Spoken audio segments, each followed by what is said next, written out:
All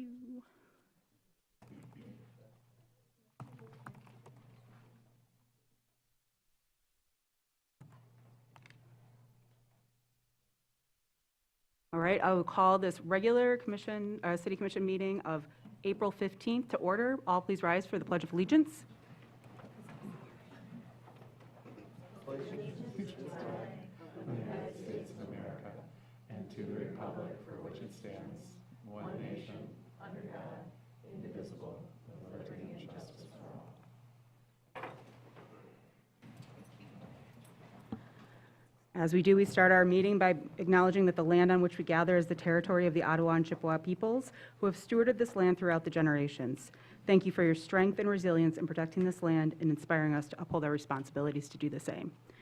With that, we'll start the meeting now, and I will turn it over to the clerk for roll call. Yes, good evening, Commissioner Wilson, Commissioner Stanley. Here. Commissioner Treadwell. Here. Commissioner Anderson. Present. Commissioner Werner. Here. Commissioner Shaw. Here. And Mayor Shamrow. Here.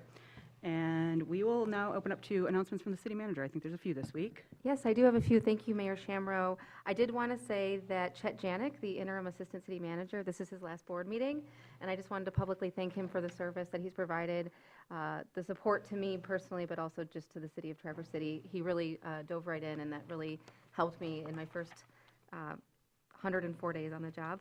And then Debbie Allen will be filling in as interim assistant city manager starting next week, Tuesday. I look forward to introducing you all to her if you haven't met her yet. We're continuing to accept applications for the full-time position of the assistant city manager. You should have received an email, but the study session scheduled for 4/22 next Monday has been moved to the 29th. And then finally, I'm really excited to say that we interviewed 4 strategic planning firms today, and we were really in lockstep on the one that we're going to go with. The only reason I can't name the firm is because the principal still owes me a phone call back, so I can let them know. But it was a really inclusive process. It was really exciting to engage with the department heads who ranked the 8 that we got, which narrowed it down to the 4. And then the interviews today were done by our city attorney, Mrs. Tribble-Locht, and our city clerk, and Mr. Deturi. It was a really great process, and of course with Chet. So stay tuned, and hopefully on Friday, I'll get that out to the City Commission. Fantastic. Yeah. Great news. And now we'll turn over to the city clerk for announcements. Yes, I just got some meetings to announce for this week, the week of April 15th. On Tuesday, April 16th at 6 p.m., the Planning Commission will meet. That'll be in the training room on the second floor of the Governmental Center. On Wednesday, April 17th at noon, the Recreational Authority Ad Hoc Interview Committee will meet, and that'll be in the second floor Planning and Engineering Conference Room. On Wednesday, April 17th at 3:30 p.m., the Arts Commission will meet. That'll be in the committee room on the second floor of the Governmental Center. Also on Wednesday, April 17th at 5:15 p.m., the Joint Planning Commission will meet, and that'll be in the training room on the second floor. And then finally, with respect to meetings, the Downtown Development Authority is meeting on Friday, April 19th. That's at 9 a.m. in the Commission chambers. And then just some boards and committees that we're currently seeking volunteers for include the Board of Zoning Appeals, Historic Districts Commission, Human Rights Commission, where we specifically need city residents, Arts Commission, Traverse City Light and Power, Joint Recreational Authority, and Arts Commission. So a bunch of opportunities. If anyone has interest in those or questions regarding serving on them, they can feel free to contact my office. And then just a couple of community updates. Of course, leaf and brush pickup began last Monday and is wrapping up. And please, we want to remind folks that the city conducts only one pass in the spring. And then the Grand Traverse County brush drop-off site opened on April 9th, and information can be found at gtcountymi.gov. And then just a reminder to everyone sitting up here to please speak into your microphone so everyone can hear you. And that's all that I've got. Thank you for those announcements. Why don't you keep it rolling there, Benjamin, with the consent calendar? Yes, the purpose of the consent calendar is to expedite business by grouping non-controversial items together to be dealt with by one commission motion without discussion. Any member of the commission, staff, or the public can ask that any item on the consent calendar be removed from it and placed elsewhere on the agenda for individual consideration by the commission, and such requests will be automatically respected. If an item isn't removed from the consent calendar, the action noted in parentheses on the agenda is approved by a single commission action adopting the consent calendar. Item 1, consideration of approving the minutes of the April 1st and April 8th, 2024 meetings of the City Commission. Approval recommended. Item 2, Consideration of authorizing a contract amendment for parks sign fabrication, which reflects a cost increase in material and modification to sign types and language. Approval recommended. Item 3, consideration of authorizing a 5-year purchase order for a software system for point-of-sale, client, and inventory management for year-round operations at the Hickory Hills Recreation Area, and consideration of authorizing the execution of the related agreement for use of the software. Approval recommended. Item 4, consideration of authorizing a confirming change order for cleaning and condition assessment for Digester 5 at the Traverse City Regional Wastewater Treatment Plant. Approval recommended. Item 5, consideration of authorizing a purchase order for the removal of epoxy coating at membrane tank 1 at the wastewater treatment plant. Approval recommended. Item 6, consideration of authorizing the 1-year agreement for catch basin cleaning with the option of renewing for up to 2 1-year increments with city commission authorization. Approval recommended. Item 7, consideration of authorizing the fireworks display permit for the 4th of July celebration. Approval recommended. Item 8, consideration of authorizing the fireworks display permit for the National Cherry Festival's grand finale on July 6th, 2024. Approval recommended. Item 9, consideration of authorizing the addition of outdoor service for JEH Traverse 1 LLC, commonly known as Pacific Coast, to continue operation at 123 West Front Street, Suite 1B, and consideration of authorizing the city clerk to issue the updated registration. Approval recommended. And finally, item 10, consideration of amending the resolution recognizing neighborhood associations to formally recognize Morgan Farms neighborhood. Approval recommended. Thank you for that, Benjamin. Do we have any commissioners that'd like to pull any items from the consent calendar? Yep, Jackie? Numbers 9 and number 10. 9 and 10. Any others? 4. Okay, 4. All right. Number 6. Number 6. Any others? Please raise hands. Thank you. Any member of the public like to pull any from the consent calendar? Seeing none, I'll take a motion. I move that we accept the consent calendar as amended. Thank you, Mitch. Second. Thank you, Jackie. All in favor? Aye. Unanimous. So we will start with item number 9. This is the Pacific Coast. So Jackie, what were your questions about this? Yes, I did have some questions in examining the sidewalk configuration drawing that was submitted along with the application. It appears to me that there are at least a couple of concerns. One has to do with the overlap of the seating area with an existing tree well, and the other has to do with exactly how many outdoor seats can be accommodated in that space. Judging from the dimensions provided per seat and the seating area closest to the building, they won't fit. That many seats just won't fit in 18 feet. So I'm concerned about accuracy of information, and at this point, I will be voting against it unless we get some clarification. Benjamin, would you like to take that for Sure. starters? I think that you are correct with respect to the seating item. The licensee will have to get a sidewalk cafe with alcohol permit from my office, and that entails an on-site ADA review to make sure ADA is complied with. In order to determine that calculation, tree grates are not included, you're right, for instance. So with respect to their ultimate ability to operate at the city level, if you will, that will be fleshed out through that sort of site plan review process. This is the drawing that the Liquor Control Commission refers to, and for their purposes, it meets their requirements. But when it comes to the city issuing our license and signing the agreement that the Liquor Control Commission requires, we can correct it at that point. So I can assure you that they will comply with ADA standards. And if they don't, you can let us know and we'll take care of it.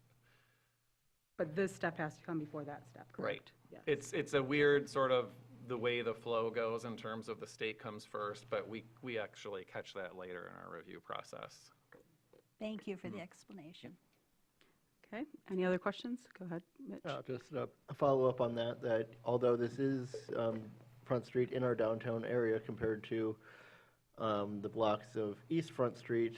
This section, I'm not going to say it has a surplus of sidewalk, but sidewalk is less frequently traveled, and while you do have parking immediately adjacent to it, there isn't the same degree of cars pulling in and out. So I would be less concerned about if it does come to pass in some configuration like this, that people will be unable to get from one side of this building front to the other. Okay, well, just to clarify, since we have some newer commissioners since we adopted the policy and others, Benjamin, just to kind of summarize, you kind of hit it on the head here with the ADA compliance, but our sidewalk policy for these requires access, requires not blocking off any points, right? So would you just briefly kind of overview what we would look for before we'd issue any kind of sidewalk permit? You kind of touched on it, but maybe just flesh out a little bit more about.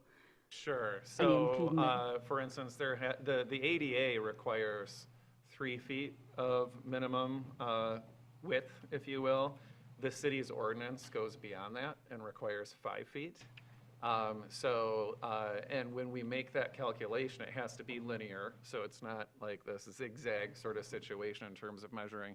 And as I mentioned, we don't count tree grates in that because a lot of folks, walking over a tree grate is not an option for them. So I hope that helps. And wouldn't block any crosswalks or anything else like that? Correct, And, right. or any access to the sidewalk from any other public space where it would be accessible? Right. Okay. So just, we've been a few years since we passed that, so it's a good reminder of what we passed when we did it. Do we have anybody who would like to make this motion? Make a motion that the city commission approves the addition of the outdoor service permit to the city's liquor license registration, and that the city clerk be authorized to issue the updated liquor license registration to JEH Traverse 1 LLC, Garrett S. Jenkins, for it to continue operation at 123 West Front Street, Suite 1B, Traverse City, Michigan 49684. Thank you. I'll second. Thank you, Heather. Got a motion by Werner, second by Shaw. Any further comments from the commission on this item? Seeing none, any public comment on this item? Seeing none, I'll bring it back to the commission for a vote. All in favor, say aye. Aye. Aye. Opposed? Thank you all. Get that one through. And we'll see it come back when it's time for the other permitting. No, my office issues the Oh, that's permit. correct, that's I'm right. just You just do a assuring you site we won't plan. do it until Thank you, they're yes. compliant. All right. All right, and then this one, Jackie, you also pulled this one, Morgan Farms becoming a neighborhood association. Do you have some questions? Thank you. First, I'm very, very supportive of the residents of Morgan Farms forming this association. My concern has to do with the city's ability to create the two-way communication that our design and understanding of neighborhood associations entailed. I believe that Indian Woods neighborhood, which was formed close to a year ago now, is awaiting assignment of a city representative. And I would like to know when we might know more about a process for resolving this. We have a very busy staff. We have people stretched to their limits, and I would love to know when we're going to be able to find a way to resolve this need for two-way communication. Liz, you've been working on something, I know. Would you like to Yeah, share an update? actually, we talked about it at staff. So it's on our to-do list. I don't know that anyone from Indian Woods has reached out to me, but we will always send someone to a meeting, even if it's not a permanent assignment. So if someone from the president or from that organization would reach out to me and let me know what their meeting schedule is, we'd be happy to get some sort of interim solution while we're working on the bigger solution. And the same would be true for Morgan Farms. So I know that some of our staff get invited to meetings, and our staff always go. So Thank you. Thank you. So as we wait for a little further update of the neighborhood associations, both who have representation and not, can always feel free to reach out to staff. It's a good reminder there. Do we have any other questions, or can we get a motion? I move that the resolution recognizing neighborhood associations in Traverse City be amended to add Morgan Farms Neighborhood Association. Thank you, Jackie. Support. Okay, motion from Anderson, second by Stanley. Any other comments from up here? Any public comment on this item? Go right ahead, please. I'll state the rules for public comment. This is for anyone speaking tonight. Please state your name and address. Indicate if you're a city resident, non-city resident, or city business owner. We have a 3-minute time allotment per speaker, so when your time has elapsed, the timer will beep. And we ask that all language be respectful to everyone. Thank you. Thank you. Jerry DeGrazia, 11604 Whittington Street in Traverse City. I live in Morgan Farms. We appreciate the city clerk's office recommending approval, and we appreciate the support of the commission with respect to establishing this neighborhood association. We believe that we have some unique issues like some of the other associations in town, and we look forward to working with the city. We will be respectful of staff's time, and I understand how that works. So thank you very much. Thank you, Gerald. Any other comments from public? Seeing none, I'll bring it back to the commission for a vote. All in favor, say aye. Aye. Opposed? Motion passes. Thank you. We'll move to item number 4 now. Oh, 4 of the consent calendar. Okay, and this is the scope agreement for the wastewater treatment digester 5, and I'm sorry, that was Mitch. was me. Oh, you pulled that, sorry, thank you. I confused the order, thank you. And I have no intention of opposing this, but this agenda item combined with the next one about the imminent future damage of membrane 1, I just want to express my concern. Sean Winter at the Planning Commission meeting on the 2nd of this month said that our wastewater facility is at capacity. And if you haven't looked at the draft master plan under infrastructure and energy, I highly recommend you take a look at it. Remember that our wastewater facility services not only Traverse City, but Acme, Garfield, Peninsula, and a little bit more. In the master plan, it says, I quote, "Under the existing funding level," and here I would surmise that existing use as well, approximately 50% of the current infrastructure will fail over the next 40 years. We are increasing housing. We've got increased tourism. We need increased infrastructure capacity to match what we're doing in housing and tourism. It would be really great to get ahead of these needs in infrastructure, just like with the same kind of energy that we're putting behind our housing crisis. And with that, that's all. Thank you. And I think actually the reason why everybody saw some movement there, and I think we all heard this on our tour, is that the wastewater treatment plant is not at capacity, so that might have been a misstep. And we have somebody from Jacobs here to kind of address that really quick to help out. Yes, hi, Mark Hugger, Jacobs Engineering. I'm project manager at the wastewater plant. The facility is not at full capacity. It is at about 45 to 50% capacity for loading and hydraulic capacity. Now, it's, No, you're fine. That's You can continue, Keep Mark. going. just the facility is designed for 8.5 million, average of 8.5 million gallons per day, and we're at about 4 to 4.5 million gallons per day right now. Thank you, Mark.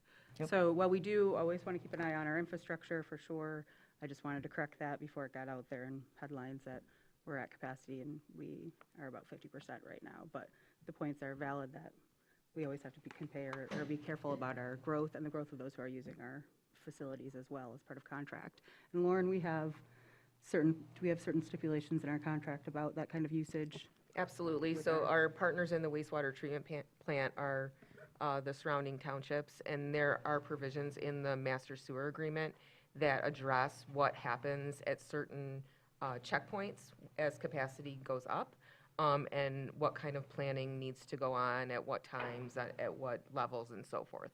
So that's built into the master sewer agreement that was just renegotiated a couple of years ago.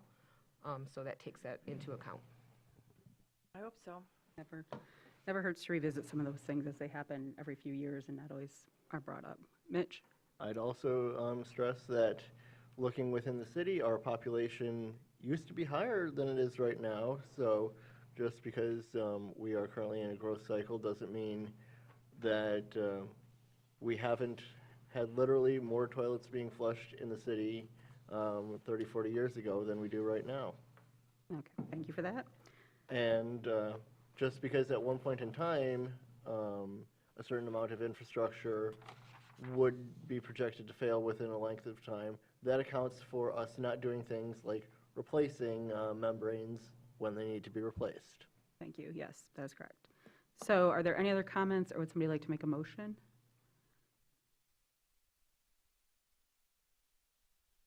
I'll make a motion that the mayor and city clerk execute an amendment out-of-scope agreement with Jacobs in an amount not to exceed $257,494.46, $120,168.46 original cost plus $137,326 change to perform a cleaning and condition assessment of wastewater treatment plant digester number 5 with such amendment subject to approval as to its substance by the city manager and its form by the city attorney, with funds available in the sewer fund and with costs to be shared with township partners per the master sewer agreement. Thank you, Commissioner Warner. I'll second that. Well, thank you. So we got his first motion by Warner, second by Treadwell. Any other comments on this from the commission? Any public comment on this item?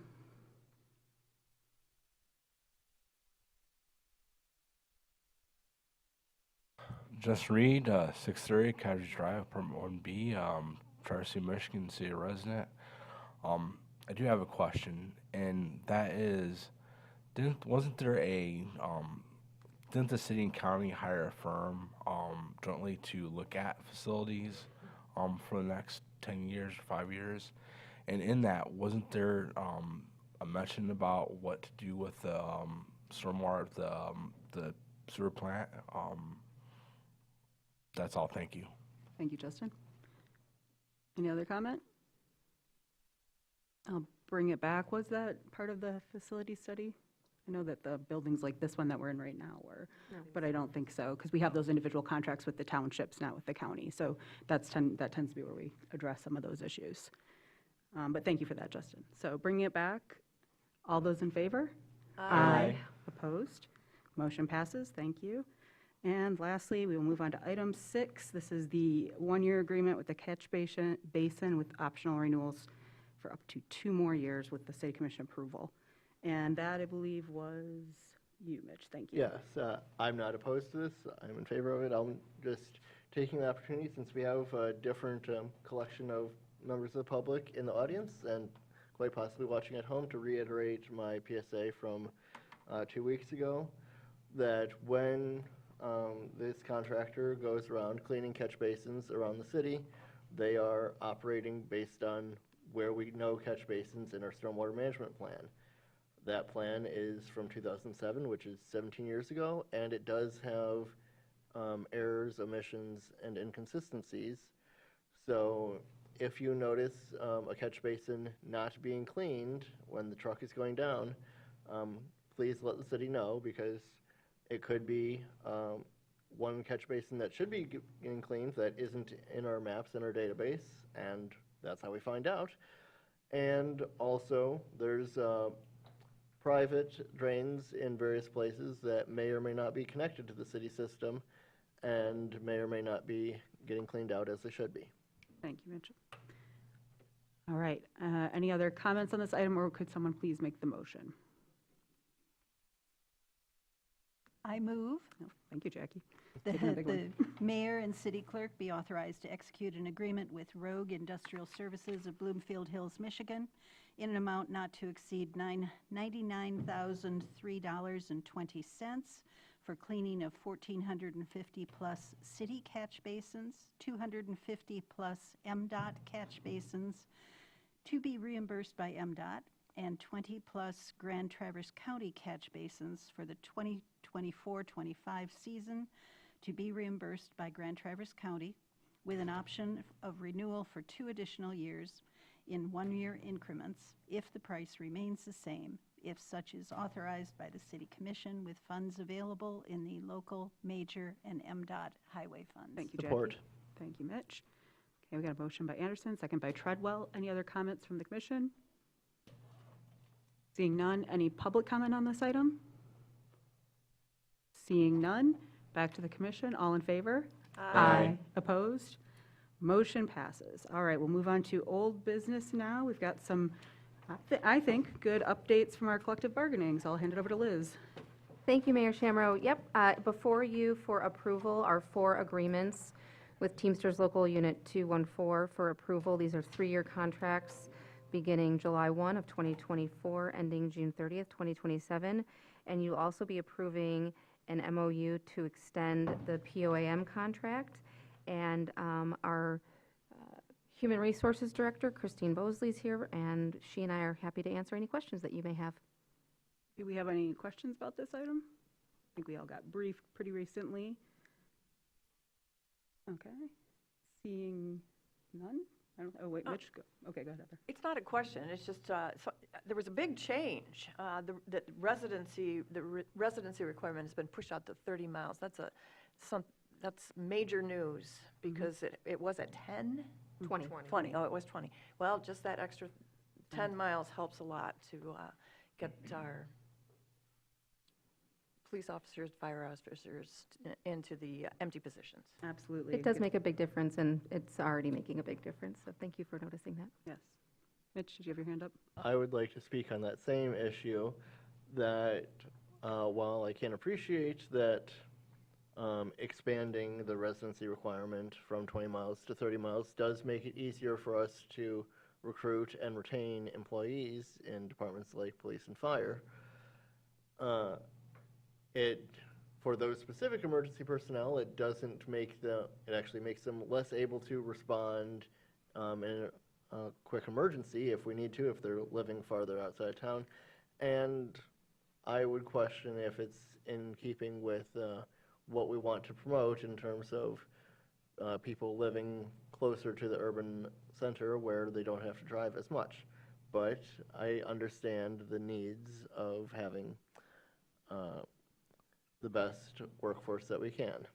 I would say too, over the years though, that we've seen, I believe it was Chief Tuller has said, by the time anybody gets called in, whether it's 10, 20, or 30 miles away to a fire, the fire's probably over.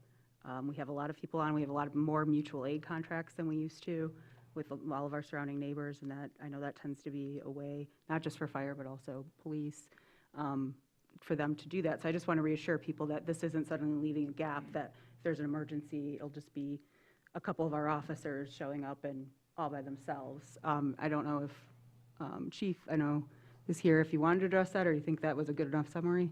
But, you did fine. Oh, thank you. But yeah, I just want to reassure people that I understand that concern. It's, but with the way that we police now and our partners in neighboring jurisdictions, we're not, none of us, including our neighboring jurisdictions, are left hanging on any kind of emergency. So just wanted to address that. And because you all have been reading a lot of or did you have a question? Just on that same topic, Yeah. and it won't be this city commission necessarily, it's going to take many, many years, but hopefully, as more housing is provided, and more, whatever right word you want to put in there for housing, people will have the opportunity to live closer to Traverse City, should they choose. I still support this. If you choose to live that far, fine on you. But if you choose to live in or closer to the city, because 30 miles or 28 miles 20 years from now, that might be an excruciating commute, because people are still coming to the area, so it will get filled in between here and there. So what might be a 40-minute commute now might be an hour and a half 20 years from now. So all the more reason why opportunities need to be provided closer to the city and in the city. Thanks. Agreed, very much agreed. Any other comments? All right, this one's a doozy, so I will pull a Richard Lewis and read it if somebody wants to make the motion after I do. Don't say I don't like you guys. Okay, I'll make the motion that the mayor and city clerk execute a 3-year collective bargaining agreement with the International Brotherhood of Teamsters Local 214 for general municipal employees with terms as generally outlined in the April 9th, 2024 communication from the Human Resources Director, with the agreement subject to its approval as to its substance by the city manager. Also, that the mayor and the city clerk execute a 3-year collective bargaining agreement with the International Brotherhood of Teamsters Local 214 for general municipal employees, clerical and technical unit, with terms as generally outlined in the April 9th, 2024 communication from the Human Resources Director, with the agreement subject to its approval and to its substance by the city manager. And that the mayor and city clerk execute a 3-year collective bargaining agreement with the International Brotherhood of Teamsters Local 214 for the police department sergeants with terms as generally outlined in the April 9th, 2024 communication from the Human Resources Director with agreement subject to approval as to its substance by the city manager. And that the mayor and city clerk execute a 3-year collective bargaining agreement with the International Brotherhood of Teamsters Local 214 and for the police department's command officers with the terms as generally outlined in the April 9th, 2024 communication from the Human Resources Director with the agreement subject to its approval as to its substance by the city manager. And finally, that the city commission approves the city manager to execute and sign the memorandum of understanding with the patrol of the Traverse City Police Department, Police Officers Association of Michigan, with terms as generally outlined in the April 9th, 2024 communication from the Human Resources Director with the agreement subject to its approval by as to its substance by the city manager. So moved. Thank you, Commissioner Stanley, for making that motion. Second? Second. Thank you, Commissioner Anderson. So motion by Stanley, second by Anderson. Any further comments from the commission on this item? Seeing none, any public comment on this item? Seeing none, we'll bring it back to the commission. All in favor? Aye. Opposed? Thank you all. We're very glad to get that out there. So we'll move on now to authorize funding agreement with TART for the Bayfront project and extension. I'll hand that over to you, Liz, to give us a brief here. Thank you, Mayor Shamro. So attached is a communication from our city engineer, and I did want to communicate to the public that the percentages were inaccurate in the cover memo, but the actual figures on estimates and bids were correct. So I just wanted to clarify that. And so there was a study session on this subject earlier this year, and Julie Clark from TART Trails is here to answer any questions that commission or the public may have. All right, Julie. Thanks, and I'll be just really brief on a reminder of why we're here and where we're here. The kind of timeline in front of you was where we started back in February 2023.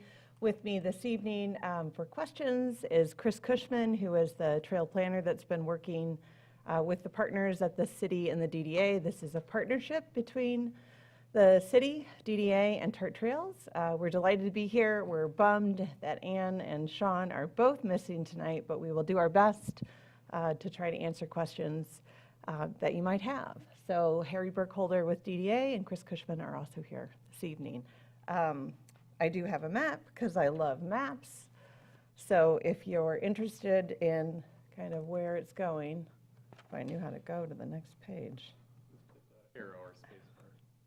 There we go. Get there, Benjamin. No, you were, I appreciate the direction. You saw what happened to me getting them to you.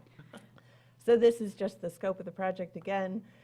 Is between the senior center and Sunset Park on the east side, and then on the west side between Division Street and Hall Street, with some improvements also added within the Clinch Park area by Park Street. The funding here was part of the RAP application that went in this summer and was awarded this fall.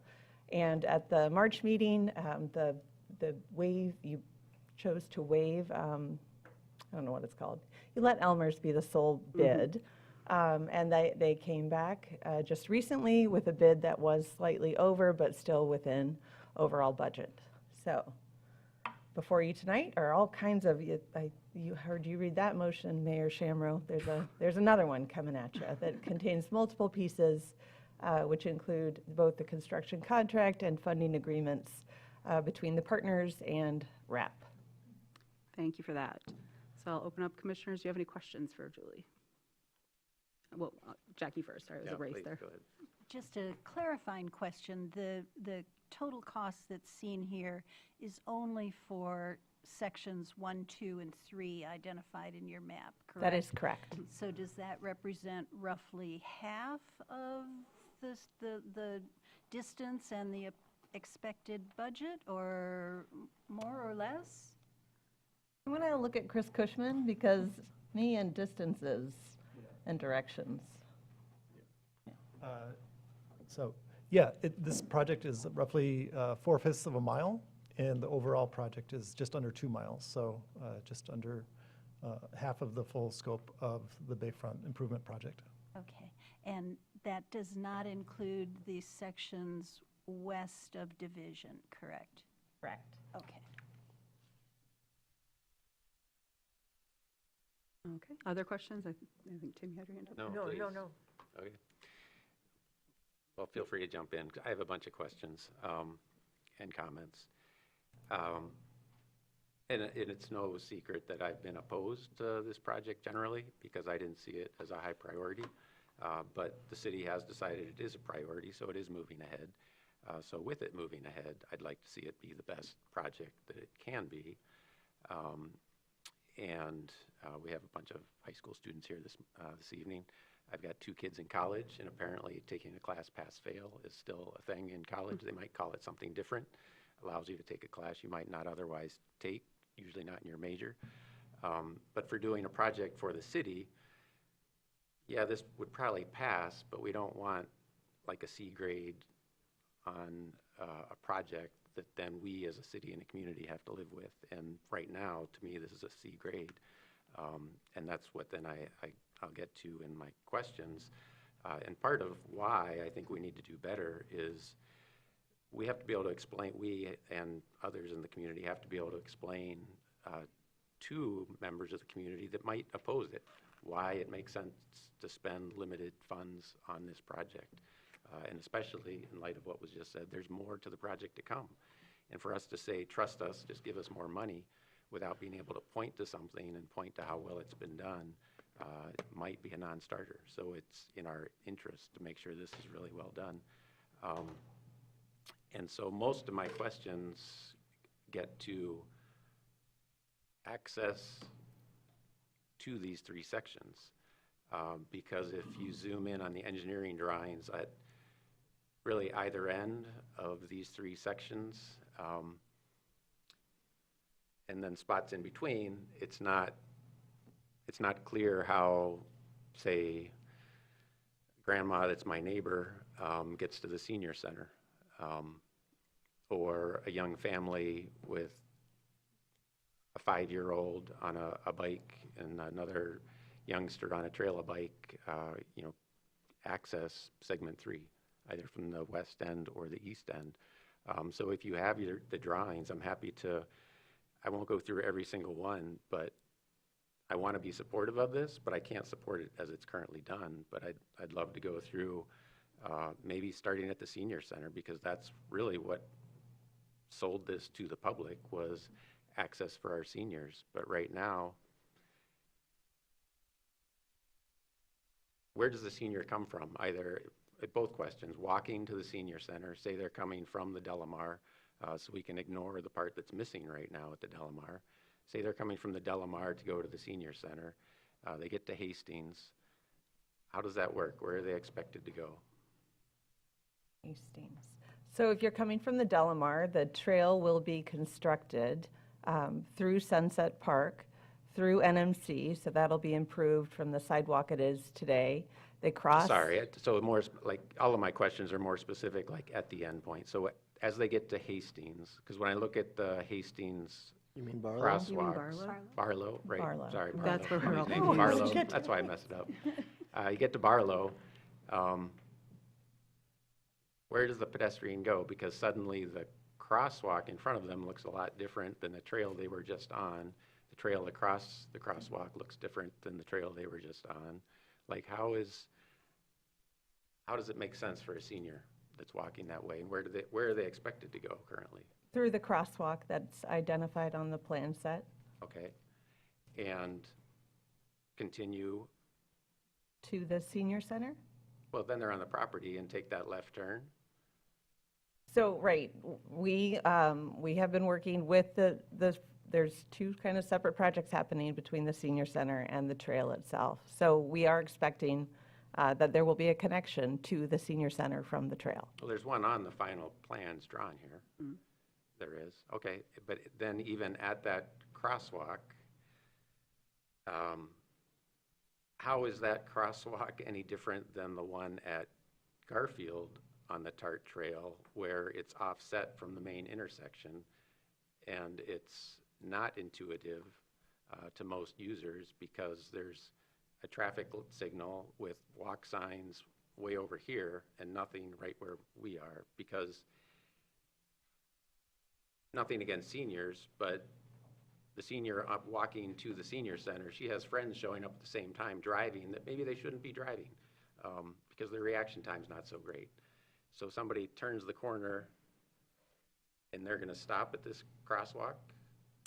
So that was a really great discussion that was had, and it's one that I know we've had in the past. And we try to actually move most intersections away, crosswalks away from that direct intersection because of the turning movements that are happening at intersections. So that you can, if you're in a car, there's full visibility, good sight distance, be able to see people as they're in a crosswalk instead of kind of what's happening at an intersection when you're trying to make a quick right or a quick left. And you have somebody else has the right of way, but you as a car dip right in. So it's become best practice to move crosswalks for trails or for non-motorized infrastructure where people are on bikes away from those tight intersections. Can I ask a clarifying question to back that up and then hand that back?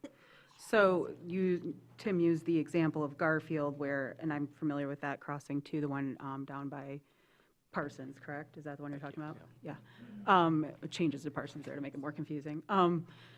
That though, so in this case, you'd have set the crossing in general up where the TART crosses at Garfield versus where the intersection that the city put in years ago crosses right at the intersection. It's going to be that kind of back just a little from there to the crossing.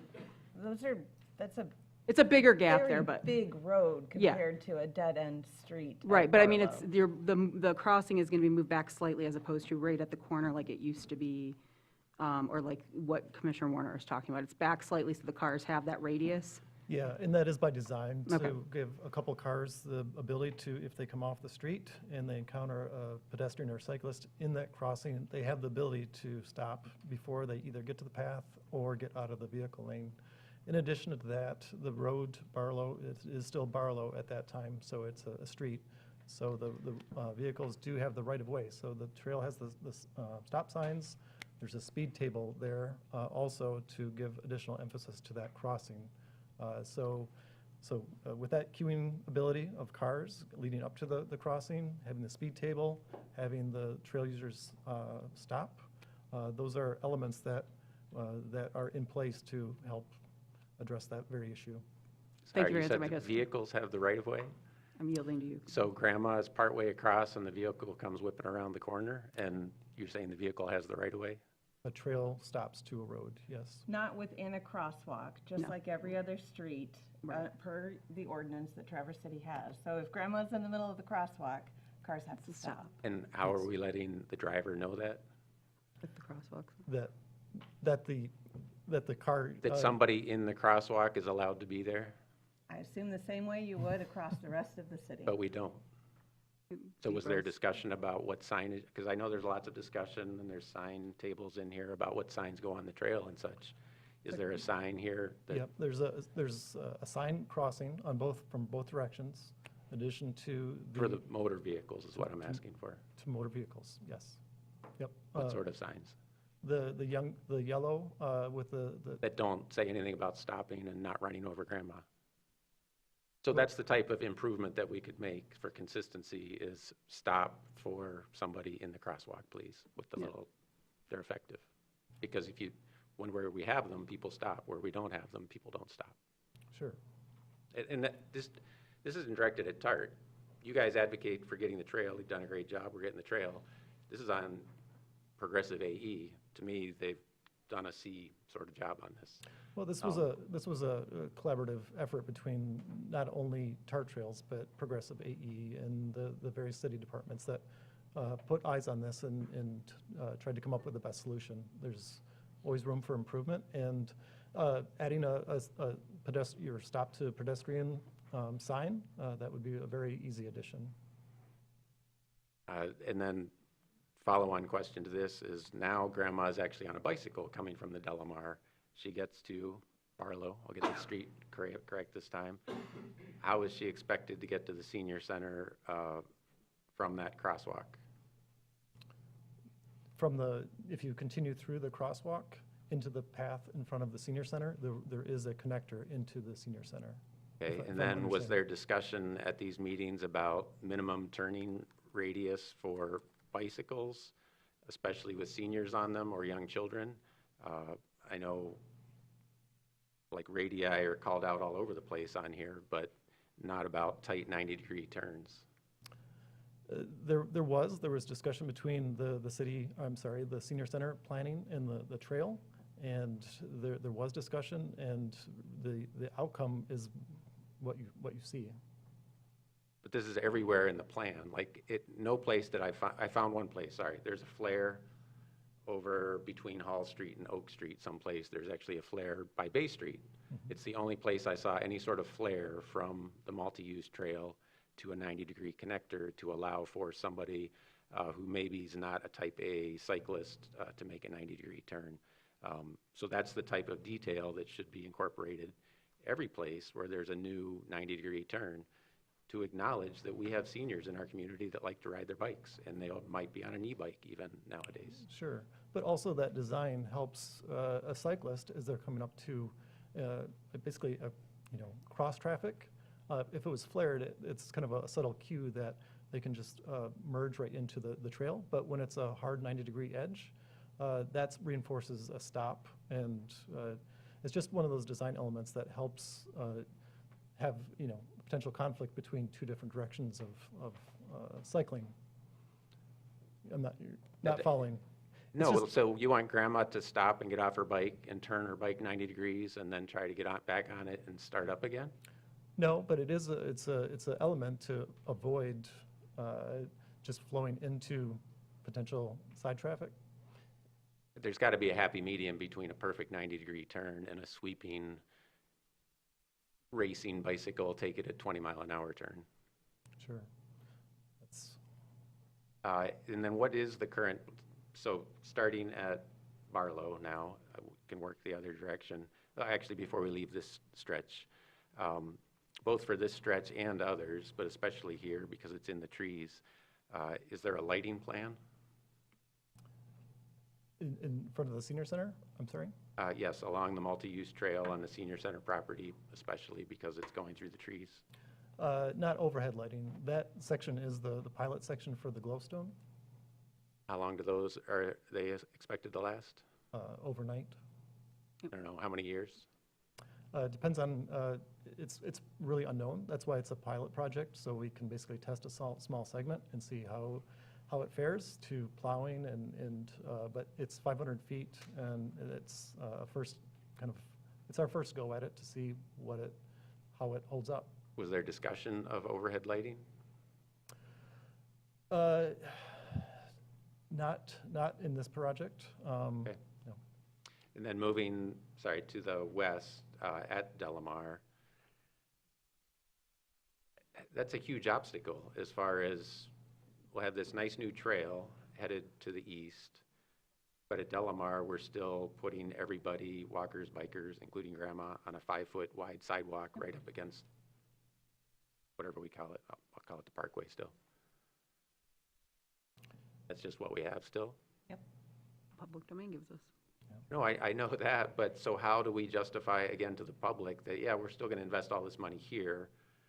How is it not that Alaskan Bridge to Nowhere that was in the news 30 years ago or whatever it was? That's how old I am. Yeah, I would agree. I don't think any of us are happy with the 5-foot sidewalk in front of Delamar. But we are able to build the other segment, and that other piece in front of Delamar is, unfortunately, is what it is until we can change it. And Was there discussion about at least the way it tapers and ends? So somebody from out of town, they found their way to this stretch somehow, they're headed west, and it comes to an end. And it to them feels like they just got to the driveway for the Delamar, and there's this little piece of sidewalk across the way, and they're wondering, is that really where they want to go? Are there signs here? Like, what's here? It was talked about safety, accessibility, and Yep. So it does. connectivity. Yeah, it does merge, or it does, well, it merges back into the existing sidewalk, just like you pointed out, and there is wayfinding that will help that trail user navigate their way further west.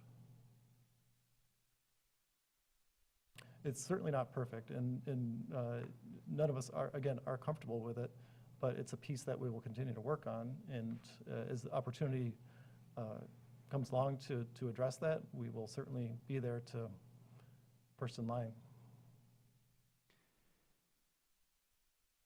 All right, and then I'll just move west, and actually a segue to tie this stretch by the Delamar to the next stretch is what were the discussions had about a barrier between the highway and a multi-use trail, because maybe it's outdated, but the Federal Highway Administration, if it's a multi-use trail is closer than 5 feet to a highway, you're supposed to have a minimum 42-inch barrier between the two so that a cyclist doesn't tumble into the highway. Yes, so from the Murchie Bridge does have that guardrail, and that does constitute a positive That's separation. 42 inches high? It is not 42 Right. inches high. So what were the discussions that were had About making. about having a proper barrier that meets standards?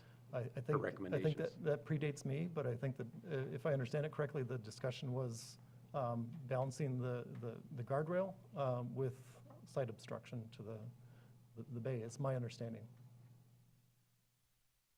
It might predate you as far as the guardrail that's there, but there's quite a stretch in this trail design plan that continues west from the guardrail that's still trail next to the highway, and that's what we have in front of the Delamar as well. So what were there discussions about a barrier?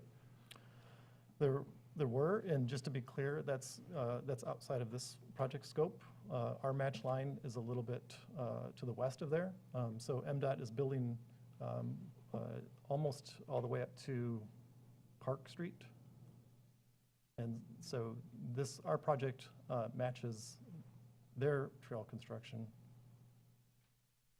Sorry, so the design plan that was shared with me by the city manager is not, can somebody help out what's in front of us tonight versus what's MDOT's trail? It's in the design plan, what is to be constructed and what's in this bid. And that picks up just, so MDOT is extending the trail, widening the trail between where it narrows up today at Murchie Bridge all the way west to where our project picks up. Where does your project pick up? If you look in the plan set, it's just the bench, we call it the bench. It's where city parkland officially ends at Clinch Park. So if you're on the trail running east, there's a bench off to your left. Is it past Park? By Park Street? Yes. Just around Park Street, Yep. just past. So it's the easternmost bench that's in place right now. That's the project match line.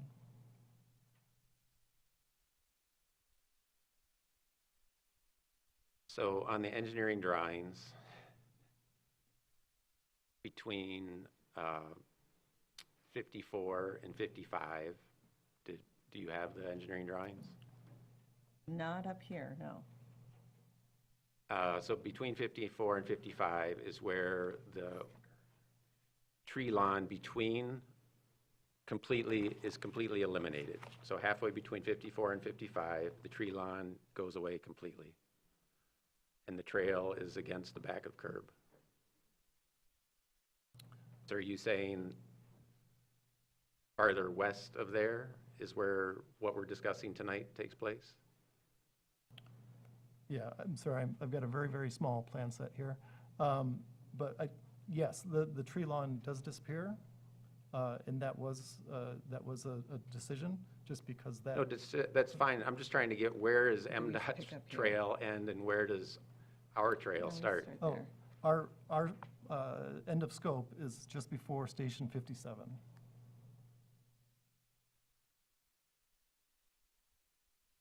Yeah, so the part I'm talking about where the tree line ends is still part of our scope.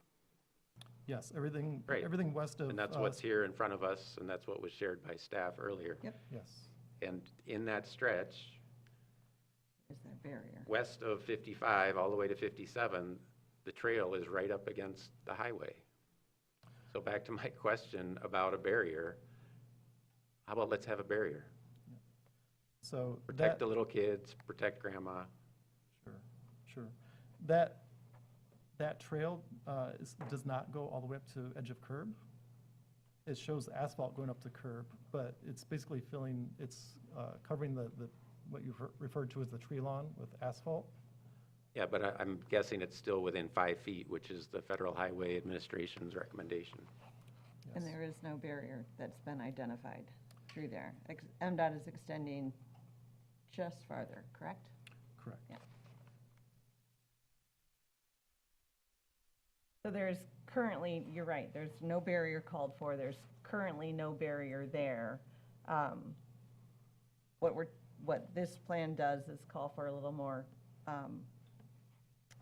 space, widening out towards the bay, and then getting rid of the dirt that exists. Right, but the small, like I've talked to families who are terrified to take their small children along this stretch, right? Because you're going at traffic. And you still, like, yes, it's a wider trail, pedestrians are over there, but a bicycle is still expected riding east to be right next to the highway as the semi-trucks come by on nice new pavement, going probably faster than the speed limit.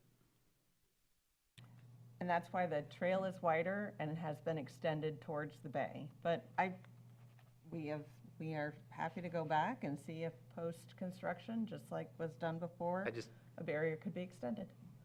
That's an MDOT decision on where and what type of barriers are possible. And I know that the city has had a lot of discussion with them on where bollards and barriers are allowed. Right, and it could be a barrier that stops grandma from falling into the highway, but still allows a semi-truck to blow through the barrier and drive down because that's what MDOT seems to like. I'm sure there's constructed materials that are one way that stop a human from going into the highway, but won't stop a vehicle from coming onto the trail, and that's what I think MDOT would support that. My point of this and having a barrier is said barrier could also be used in front of the Delamar, where it's an extremely narrow path with potentially all of this traffic suddenly squeezed down to 5 feet, making it even more dangerous, all the more reason to have a barrier there. Thank you. And remember, this is not directed at you It's folks. okay. This is These are just, good we want to questions. have I want to have a better project if we're going to move ahead with a project. No, and I would agree. This is one of the areas that really prompted the TART improvement is that same feeling that we get. Right, but it needs improved, not just aesthetically, it needs improved for family safety. We have asked MDOT repeatedly to extend the guardrail, and they are extended to the end of their project, but so far they've been unwilling to. Even the extend it. guardrail is, I would posit that it's not helpful. In fact, it may be more dangerous because it's too low, and then it essentially becomes a tripping hazard to fall over the guardrail into the highway. And that's why there's a 42-inch minimum. But let's move on, please. Park Street, a big part of what is being advocated for is separation because it gets busy. Let's separate cyclists from pedestrians. But now we get to the Park Street crossing, and we're putting everybody together, and we're directing, say grandma, we'll stick with grandma. Grandma wants to go to the pie company on Front Street. So she's gone to the west crossing, whichever direction she's come from. She's headed to Front Street, and she knows she doesn't like to ride on sidewalks because she's not supposed to, and she never has in her life. So she's going to ride on Park Street. So she gets in the space, waits for the signal to change. She has to go out around the median there, like where is she expected to go so that she can ride her bicycle south on Park Street? I don't disagree that there's work to be done on internal roads within the city. That was outside the scope of this project. But the whole right? part, like, it was sold to us as, oh, this will be a great collaborative opportunity between the city and partners and MDOT. Well, this isn't my plan set, so it's out of order, and I'm not finding it. But there is an improved connection between the Tart and Park Street. There 2 crosswalks. are 2 new It's just a crosswalks. crosswalk. We're pushing cyclists onto the sidewalk. Just like we did on Union. The new Union, for example. Is that what you mean? Where New Union, The sorry. bridge on Union Street where now you're inclined to take the sidewalk there? Feel like that? Coming from where? The post office, for example.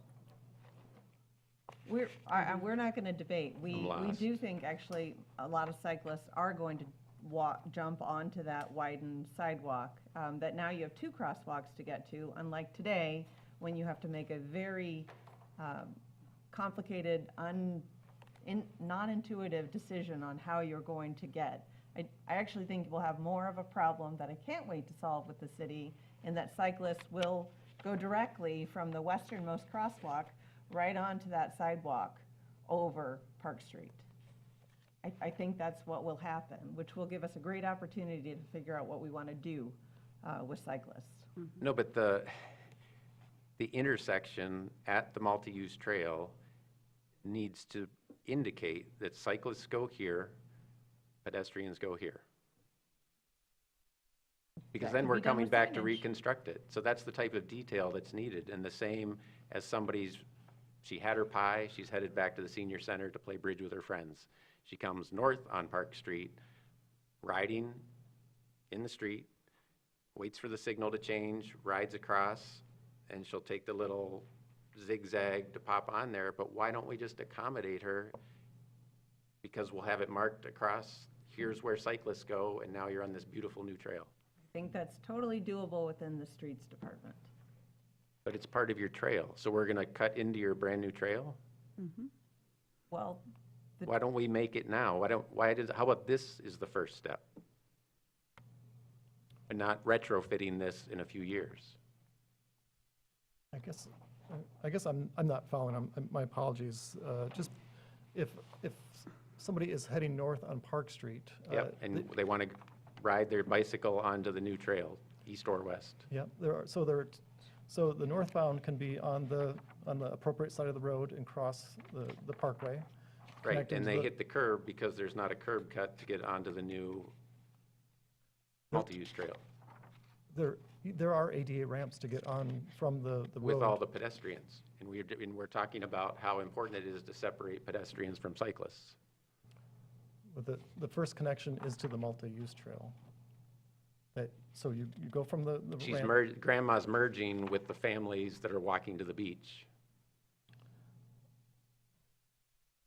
And the whole design is about letting the families walking to the beach walk comfortably here and letting grandma ride her bike comfortably here. And we're saying, well, but in this stretch, let's just throw you back together. Like, if we really believe this, why don't we do it? And a wider crossing is what the solution is? There's nothing, some paint on the street, which is pretty straightforward, but there's a curb cut. So yes, from the curb cut to the multi-use trail, it's a little bit wider. So you're looking for that, just the wider access from the multi-use to the curb cuts. They are 12-foot crossings, so they have been widened to accommodate additional use. So by that logic, we don't need a 10-foot multi-use trail and a 10-foot pedestrian trail a few feet away. Let's just make a 12-foot multi-use trail for everybody. Well, 12 times 2, there's one on each side of the intersection.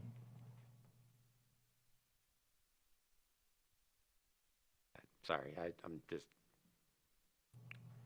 Well- if we believe in providing for the family walking to the beach and providing for grandma biking, let's do it. Let's not just half-ass it, let's do it. Well, that is our rationale for why it's designed that way, because 12 feet on either side, or either side of the intersection. Will it be delineated in that 12 feet? Grandma's here, walking families here? It won't be. No, I don't think so. Okay, let's move on. We're not getting anywhere there. Well, I mean, I apologize, we don't, I'm just trying to process the question about, do we sign for various types of users? Sorry, I was being a little sarcastic with calling it for grandma and calling it for walking family, but it could be called for bikes and it could be called for pedestrians like we do on parts where there's a separate trail. There's a multi-use trail, which is meant largely for rolling, things that have wheels, but not exclusively. And there's a part that's completely separate, that's concrete, that's for largely pedestrians, however they might get around. Maybe 2 legs, maybe something different. And we put little paintings on the surface that indicate this is for bicyclists, and we do other things and signs that indicate this is for pedestrians. So we're already doing it. Let's move on, though, please. Yeah, let's move on. So going down to Hall Street, I'll give up on grandma for now. Let's just say there's a family of high school students going to the volleyball courts, and they happen to be on bicycles. Coming or going from the volleyball courts, and they're on Hall Street, I feel like we're missing something between the hawk signal that's there and Hall Street itself. Like, there's that little stretch, it's not very big. What's there? So say a family from out of town just came biking along to the east, they're not interested in going across toward the bay. They're going to the Workshop Brewery. How are they continuing east to Hall Street, getting into the street to go south slightly? I know this is beyond you now, but how do they get into the street on Hall Street on their bicycles? I think we're back to the curb cuts. But isn't there, at that point, isn't it just the existing sidewalk along the highway? It is the existing sidewalk. So we decided not to extend the trail those few more feet to provide connectivity? Between, The Hawk and Hall Street. that's correct. The right-of-way, there's not enough MDOT right-of-way there. That's private property, and the landowners would need to grant easements. The engineering drawing that I'm looking at, from the Hawk signal west, everything is in the right-of-way. So why couldn't it all have been in the right-of-way east of the Hawk signal? Sorry, we're just at a disadvantage since we didn't come prepared to go through design. So we're looking at a very small plan set.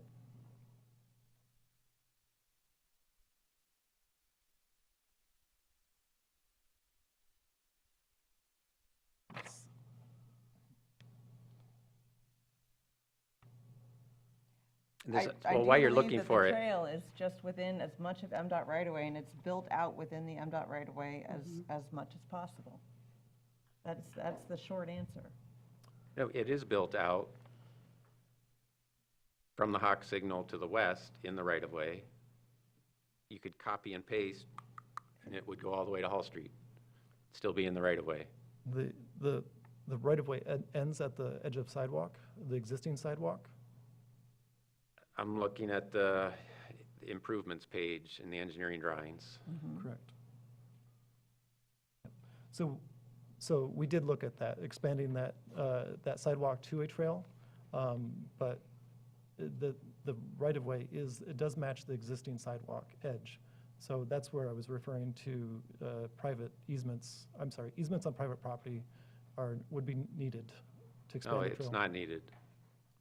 Sorry, maybe you're looking at the wrong drawing, but it's nice bold line here. It says right-of-way At the candle factory, at the candle factory, and everything is to the north of it. we've got 1 foot, maybe 2 at the most, between the backside of sidewalk to the right-of-way is Well, what this. not according to the final engineering drawings. All right, well, we can leave that, but there needs to be a connection there. Back to one of my first comments about overall, it's how do you get to these 3 segments? So this is the east end of one of the brand-new segments, and you can't get to or from it if you're on a bicycle, right? Great, if you're walking, you want to walk to the volleyball courts, good for you. But if you happen to show up on a bicycle, Yeah, if you're young and able, you can probably do it, but maybe if grandma wants to come watch you, she's not going to do it. Well, I will also say that we can't address all the entire area in one project. It's not the entire, this is like the start and finish of the very specific 3 segments. It's not the entire area. The flare I was referring to is on the same page, and that's just slightly to the west. And that's great. Like suddenly there's this big connection piece, the only one in the entire project. And it's flared at both the north and south between the multi-use trail and an existing sidewalk that connects to Bay Street. That's great. Almost done. Sorry, guys. At the far west end then, where it gets to Division, again, what's shown here is what it currently exists, a tiny little narrow sidewalk headed further west and a tiny little narrow sidewalk headed south. Like we can do better. Well, further west is the existing TART trail on the west side of Sorry, the segment, division? whatever number, all the way to Division. So this same stretch from Hall Street, or the Hawk Signal close to Hall Street to Division. At Division, the new trail segment essentially comes up short. Referring right here. Oh,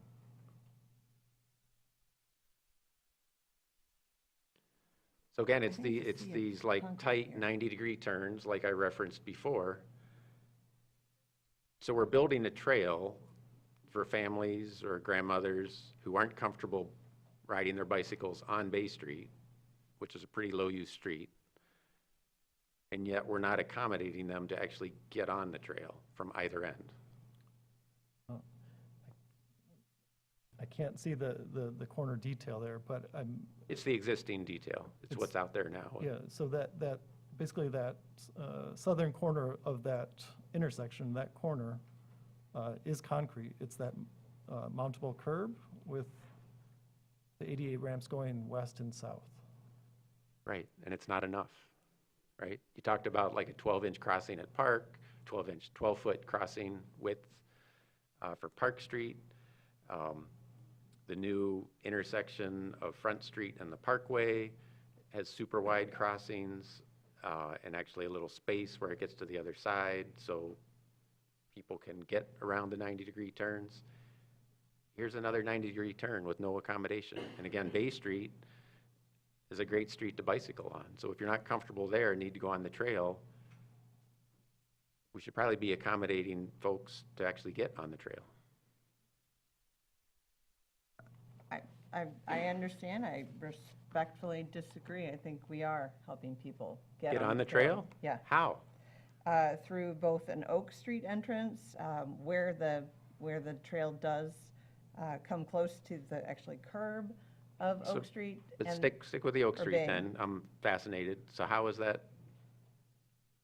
Tell me more about Oak Street and how people get on there, that it's So the easier. crossing, so the new crossing at Oak Street that MDOT is putting in is a wider crossing of the Parkway. So it will connect to this trail project, MDOT's widened crossing. Yeah, and it's still going to be a tight 90-degree turn onto this new trail. And if somebody's coming from the neighborhood down Oak Street and they're an uncomfortable cyclist, they have to get, as you said before, trail crossings where possible, you've set away from the highway. This one's on top of the highway. We have stop signs for people on the trail. Will there be signs for the people on the Parkway ready to make a really fast right turn, like to yield to people on the trail? There will be trail crossing signs. Yeah, that's for crossing the Parkway, but I've seen at intersections, maybe not in Traverse City, but essentially awareness signs that, hey, if you're about to make a right turn, be aware there's a trail here and That's a don't run great people idea. over. That could be added easily. We're crossing in between two very active projects. I think these are really good and simple fixes. They do live between two worlds, so it's great to have any additions that can still come. I wish of the 20 other opportunities we could have gotten into this really good detailed design work. Well, we as a body never get to see like official designs, and we're expected to trust Progressive AE to take care of these fine details, and they don't. Were there, sorry, now I've got more of a generic list here. Were there good discussions about stormwater? Because I know in the past, Watershed Center was opposed to trail width of any amount close to the bay because of impervious surface. And a 16 to 20 foot wide trail is a lot more than an 8 to 10 foot wide trail as far as impervious surface. I'm sure you've talked to them, I don't need to know the answer, but assuming that's all been smoothed over, that's fine. But to me, what stands out is our engineering department wouldn't allow a road to be designed this way that's going to be 16 to 20 feet wide, where all of the water that lands on one side, not just the trail, but upland of it, sheet flows across the trail. Because many of the trail sections are built to all shed water to one side, but also take on water from the other side. They're not crowned like a road, it has to be crowned. And that means that not just leaves, but gravel and whatever detritus is out there ends up staying on the trail. So was there discussions about that, like why to build a trail this way that will just require more maintenance? Yes, so cross slope was considered in every aspect. Where to direct water, it doesn't need to remain consistent, doesn't need to flow or be cross slope to the north the entire direction. It can go back and forth, and it can direct water accordingly. But was it, why cross slope? Why not crown it occasionally? It doesn't work as well for trails. It's something that runners and cyclists pick up on, is having a crown versus just a consistent cross slope. It's one of the AASHTO guidelines. It's not just us saying that, it's been established. Is there a conscious effort made to not have sheet flow from the, I'll give it benefit of the doubt, there's grass next to the trail that's a higher elevation, the sheet flow from the grass onto the trail? Typically, yeah, the trail is raised just above the. Typically, or for this project? Well, I think it will depend on where we're looking at, specifically on the plan. But yes, I would say almost in all cases, it's higher than the adjacent. And then back to the lighting, any discussion about lighting for, we already talked about it over by the senior center, but any other places on the segments 1, 2, and 3? It was brought up.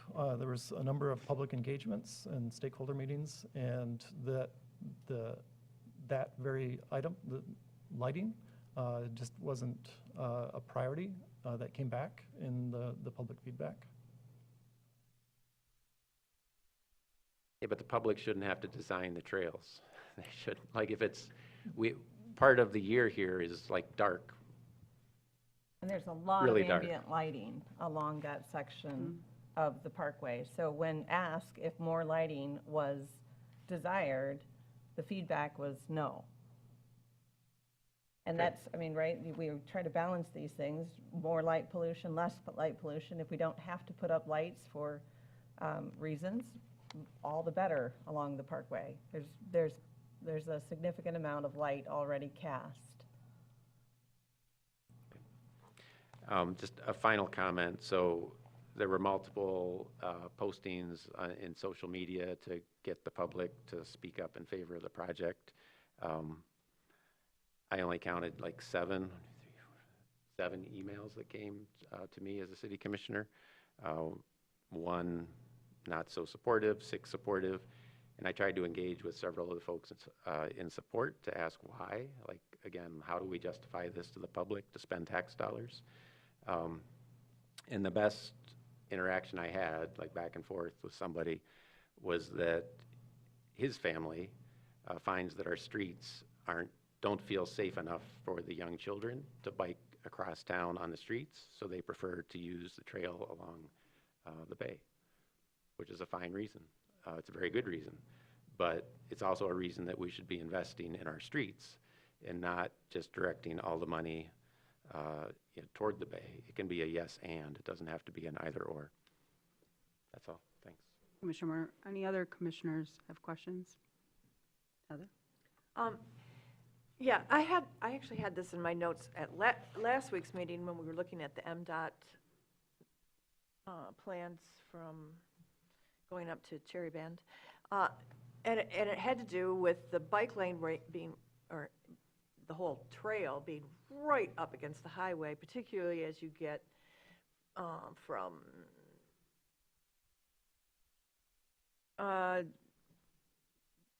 between the, let's see, where would it be? Certainly going up to the roundabout that they've got planned for 72, and then all the way back down, I think to the beach, West End Beach. It's just right, and as does Delamar, and that was my question for tonight, hoping to get maybe some good news about Delamar, maybe budging a little bit.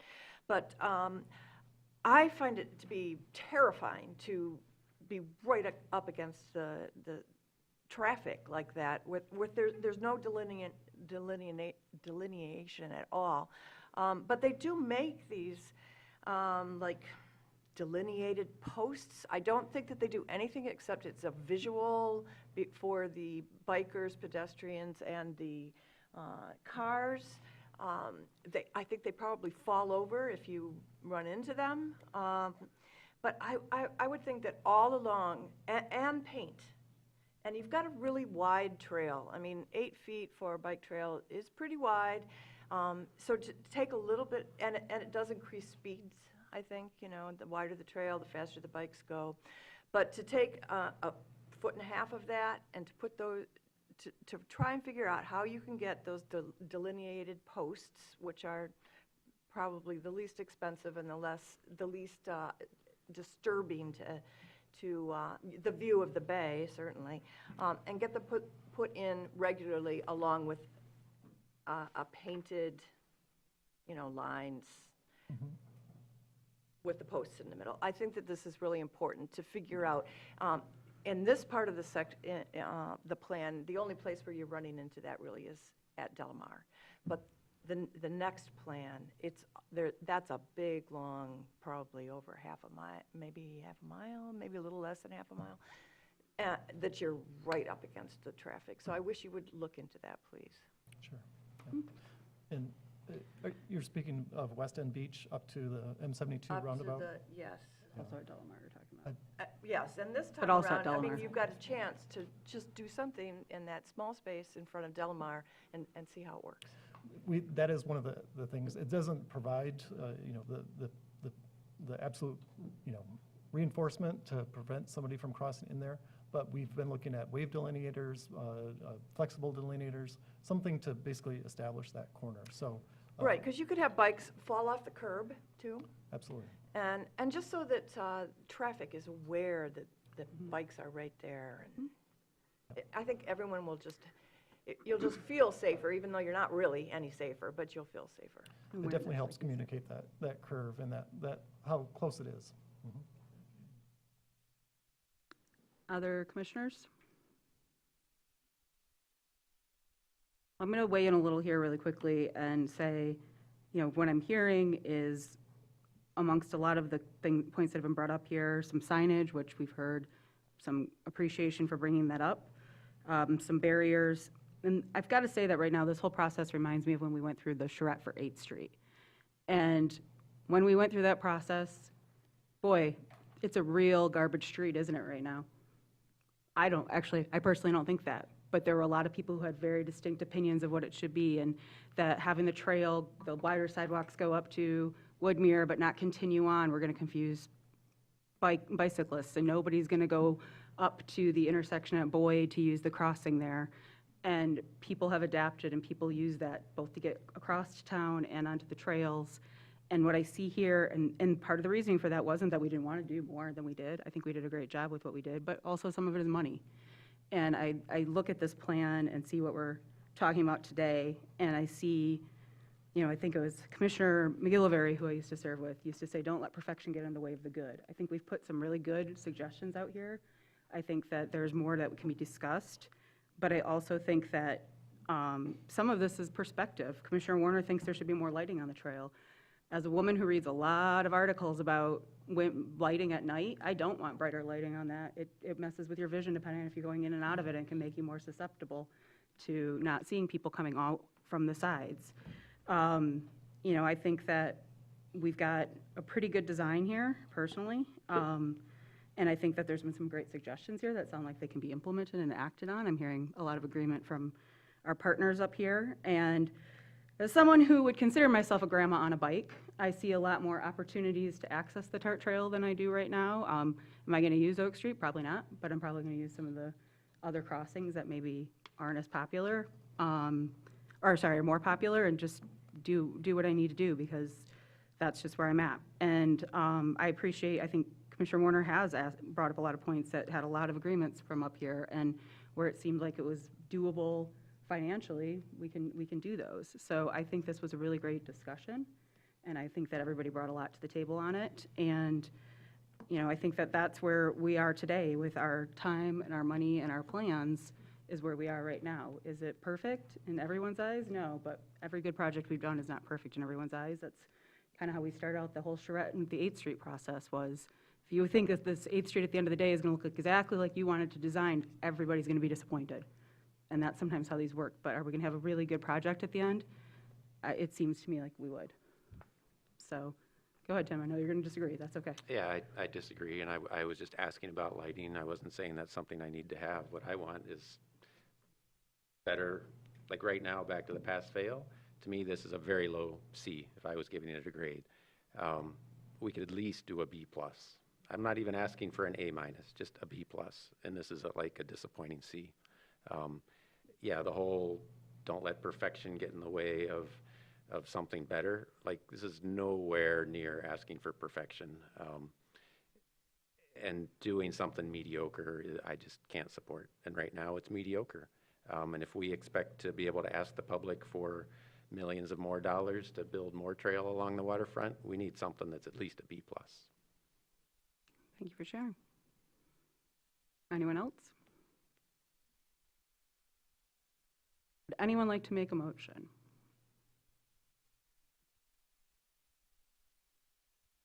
Very long motion, sorry.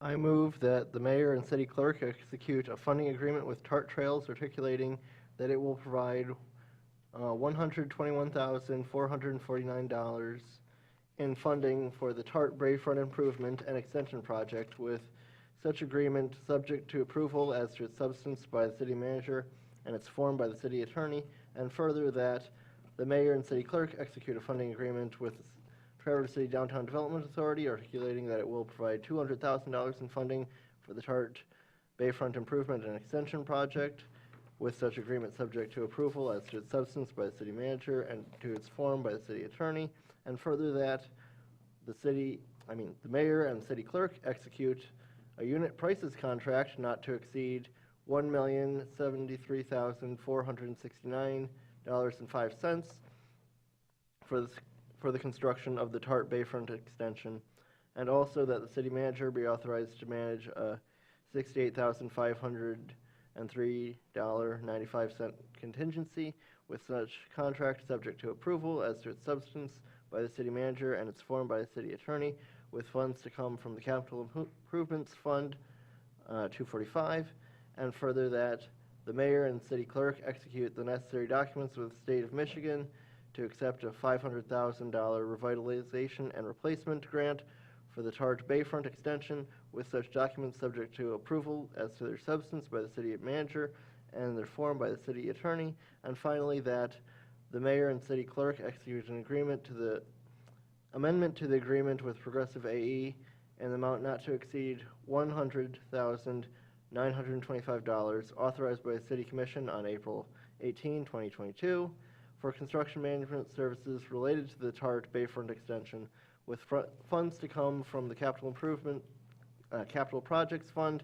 245, with such amendment subject to approval as to its substance by the city manager and its form by the city attorney. Thank you very much for that, Mitch. Have a second? I'll second it. Thank you. So motion by Treadwell, second by Shaw. Yes.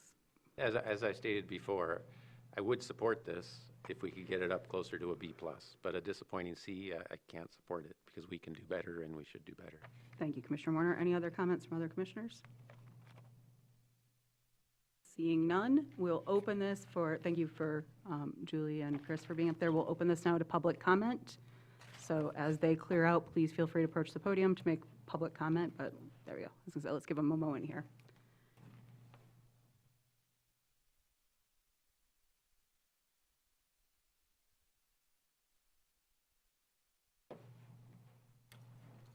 Rick Buckholder, 932 Kelly Street. I'm a Traverse City resident. I use that trail as it exists now from Barlow to West End Beach 6 days a week since it's been in there, 20 years. And what galls me about this is that it was crafted outside of the city and brought to our planning director, and it took on a life of its own, and it was a done deal from what I can see from that point on. And that really burns me up. I'd like to speak to the city manager. When we do stuff like this, the most recent one was called Your Bay, Your Say, and they filled the Opera House multiple times with 300, 400, even 500 people to decide what the people wanted to do with the bayfront. They'd spent a third of a century cleaning the factories and the railroad tracks off of there. And regardless of what the conclusions were from that process kind of got lost. And a few years ago, something similar happened, and city residents were furious. So the planning department spent a year and a half, I think it was, creating a public engagement process that's at least 20 pages long. One of the items is the more important it is, the more important it is that you have large public meetings to get feedback on whether it's a good idea or the minutia of what the components are. An example is what Commissioner Werner just brought up. And so all of this has happened and minimal public involvement, and apparently it was just turned over to Progressive AE, and I don't think they did a very good job of public engagement to get a broad spectrum of is it needed, what's the purpose, why are we doing this? And the only thing that I came up with was that on the TART trail somewhere, the TART organization said that over 1 million people use this trail a year, and I think that's malarkey. So I'm running out of time here, but I checked, and the most I could come up with is they put up some counters down at the open space during the Cherry Festival that could read people that have those devices that can send signals on their watches.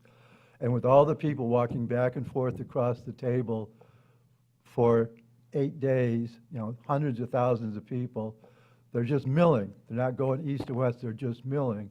So that is the only way I thought they came up with the idea that 1 million people use that section of the trail a year. I'm almost out of time. I see Benjamin looking at it right now, but 19 trees are going to be cut down, most of them park trees or open space trees. After last fall, they almost clear-cut Senior Center Park, and sometime this spring, they're going to clear-cut Union Street Dam Park. I mean, this is the people's property. It's Thank their you, Mr. parkland. Buckholder.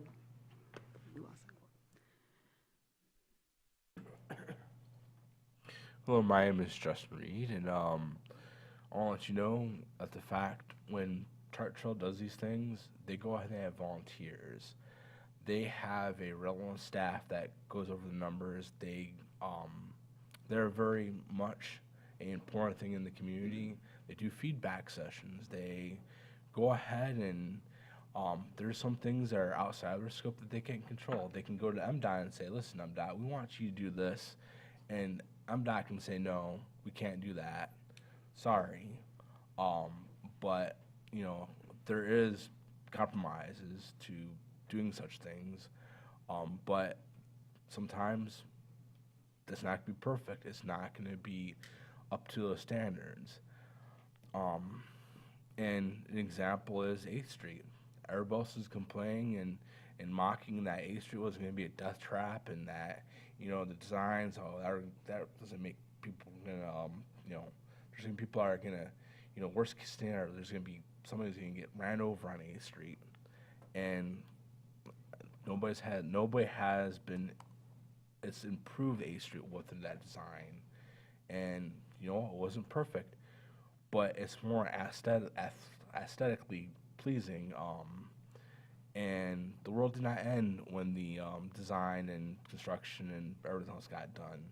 So we're still here. And also with the detour that's happened around with the new construction on 31 is we had one bicycle incident, and that was it. And nobody got ran over at all. It was just one incident. So that's been pretty well done. And the fact that you're saying that grandma can go ahead and, well, what if grandma did this? What if grandma did that? Yeah, but you cannot go ahead and prevent everything that's going to happen unless you have a crystal ball. And unfortunately, on how people drive, you can't control that. Just like how I can't control on how people go fast and slow or drive. I can't. And, in the perfect world, yeah, we would go ahead and nobody else would get hurt, and grandma won't be ran over by somebody with a vehicle who doesn't have any common sense. And that goes to both ways with pedestrians and bicyclists. If you don't have any common sense and you're an adult, then I'm sorry, but there's a solid right and reason. There's a solid right and wrong reason to just go ahead and say, "Oh, I'm just going to cross this road." So thank you. Thank you, Justin. Good evening. Bill Manny, 905 Bay Street, Traverse City, Michigan, city resident. As far as the design goes with what they're speaking about, it seems like maybe 3 primary entrances to the trail, one at each end, one in the middle, with the wide sweeping curves. And also in the parts of about barrier guards and lighting, I equate that with the power lines. It's kind of unsightly. We need to move the trail further away from the road, not the roads further away from the trails. So the safety factors will be there. But when we start putting up barrier guards and lights and with all the new projects going up and down on the bay, why don't we try to see about burying some of these power lines and clean up that mess instead of adding more to the mess. And back to the primary entrances and exits to the proposed project for the TART Trail, it sounds like there's a good access at the east and west ends and probably something in the middle, but do we need to make a big, comfortable access at each of the streets? So that's what I really have to say about that. But the possible project between Division and M72 West, I have a whole different opinion about that. Obviously, because where I live, and on another note, I've always been a supporter of the TART trails and the users, and I've been using that stretch of trail all the way out to Peninsula Drive to bicycle for almost 35 or 40 years up down the TART trail there. So that's kind of what I really have to say about that. Thank you.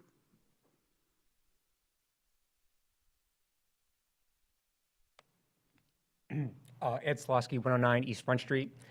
I had already written a letter to you commissioners, and so you obviously know where I'm on this issue. Tim, I fully get your sort of analysis, right, of the design and so forth, but I kind of look to the Boardman Lake Loop Trail, because that's my trail. And, you know, that trail has 90-degree turns, right? As you're biking along, if you're going towards South Airport Road, there's 90-degree turns to get to a bridge. In Hull Park, we have what's maybe, a 4-foot sidewalk, 5-foot sidewalk? I don't know how exactly the width is, which is clearly sort of like a funnel, right, for the rest of the trail. And those definitely are areas of, I'd say, concern. And I probably would not call those as areas of ultimate trail design right now, but they're functional. And, you know, I look at the families and the people that use that trail, not just for running or biking, but also for getting around town, you know, and it works. And so, you know, at the end of the day, I totally get it. I mean, I'm not going to disagree whether it's a C- or B+ or whatever, but I kind of look at what we need to do to sort of move forward in our city to improve our infrastructure for multimodal transportation. And I just think, you know, this is like, it's our best step forward right now. Is it the ultimate step? Absolutely not. We know we hopefully can do something with the Delamar, right, and so forth. But I think, you know, this is a step that we can take now for our future, knowing that we have more work to do in the future. Thank you. Thanks, Ed.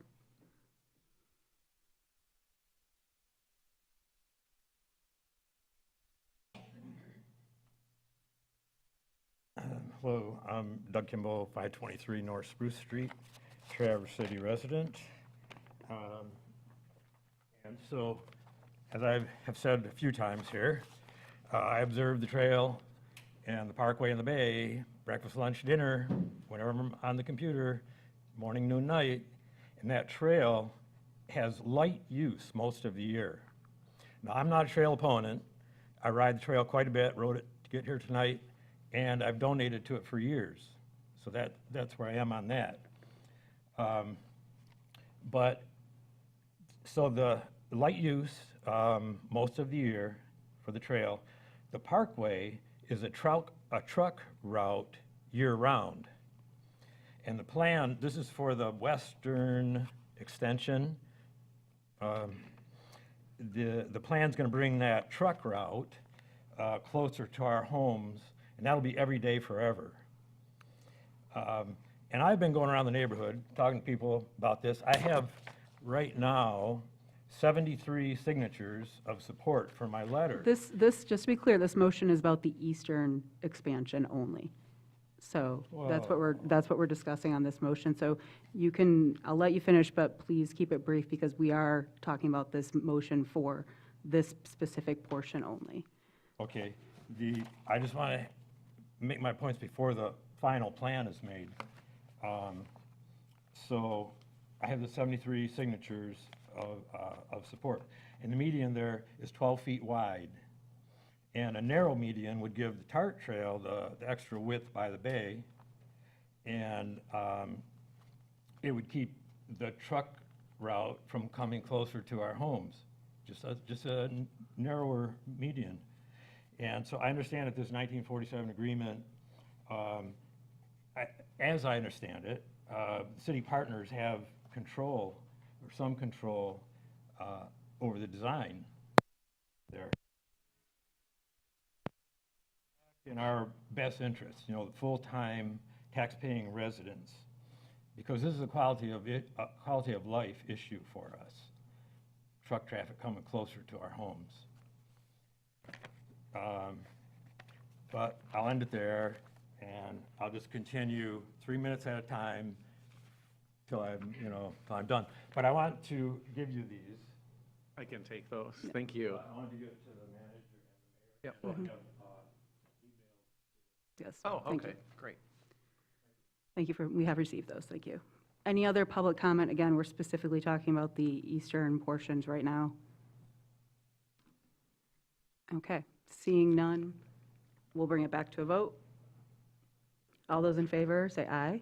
Aye. Opposed? No. No. Okay, roll call?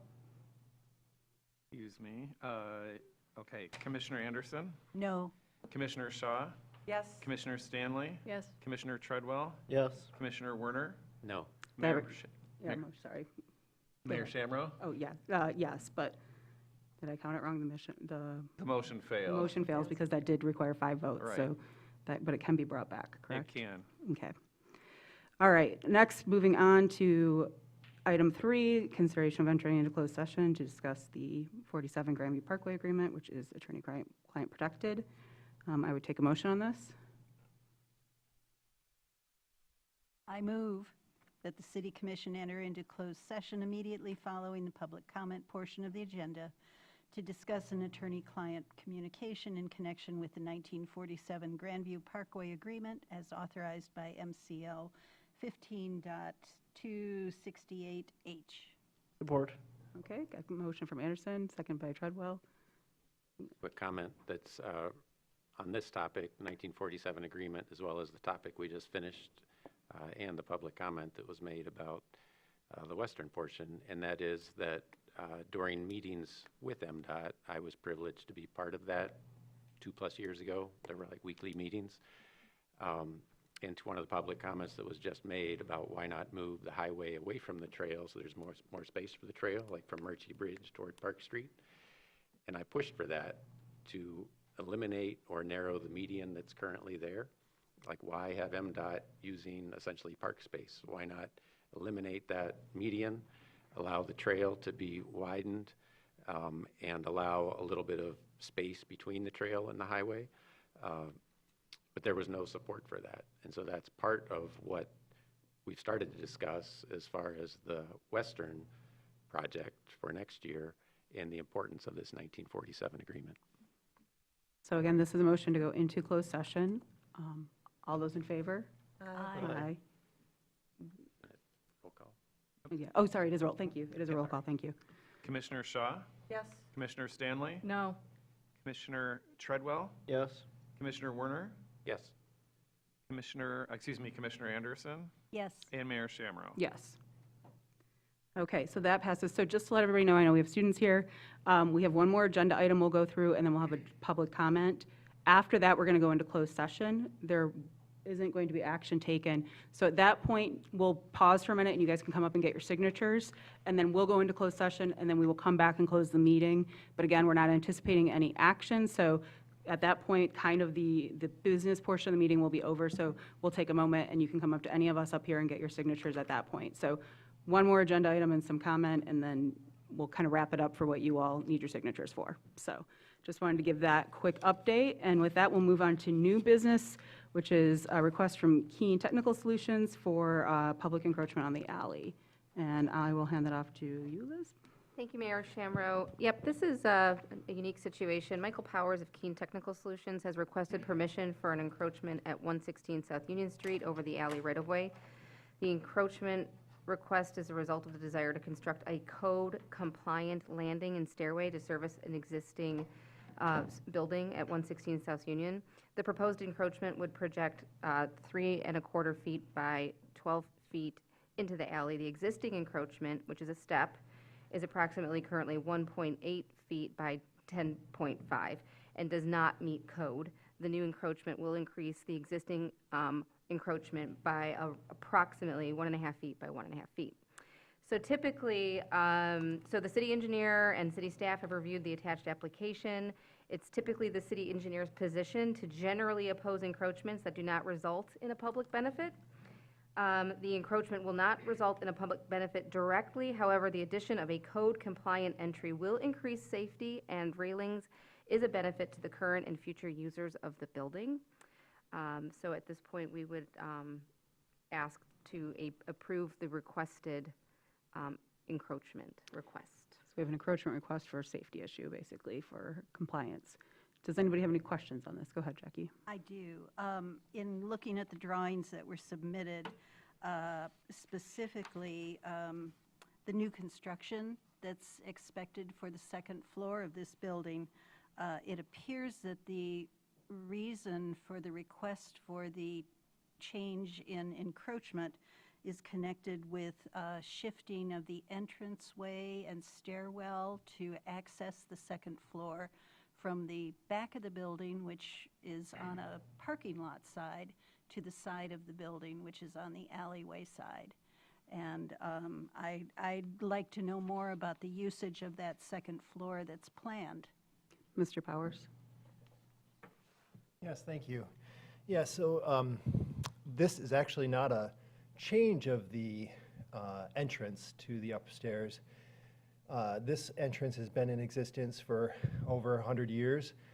Those brick archways are, part of that. And it's also been the same entrance for the staff and kind of merchandise at the back of the store on the first level. So there's actually two doors that this is going to be served. This encroachment easement is going to benefit, and both of them are not changing. It's just there's been an old concrete stoop there.